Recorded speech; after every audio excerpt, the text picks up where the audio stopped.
বন্ধু লোক কি রে তোরা আমাদের বাড়ি এরকম অত্যাচার করিস, তোরা আমাদের বাসাই রাখবি? তাহলে হয় বাঁচাবো, এদিকে আয়।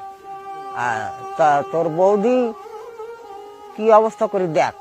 মানে আমার সেই দাদা এই ইসের মডেল স্কুলের আর কি, ওখানে বলতো মাস্টার ছিল, তারই এত এই ছাত্র ওই যেগুলো কথা বলতেছে। তখন সেই বৌদিকে পুকুরে নারকেল আছে, নারকেল পারছে, ওরা খাবে, ডাব তুলে দিতে বলে। তো সেই বৌদি এমনি আদাও ঘাটেই নামে না, জলের এত ভয়। তো সেই বৌদিকে ঘাট ধরে নামাইলো। হ্যাঁ, চুলির মুঠি ধরে আমারই সামনে দাঁড়াই রয়েছে। আমি তো কান্নাকাটি করতেছি, তোদের হাত পা ধরছি, বৌদিকে করিস না, আমি তুলে দিচ্ছি। তুই তুলে দিচ্ছিস? এই আর একটা যাই স্তন দিকে ধরি কেটে দিল।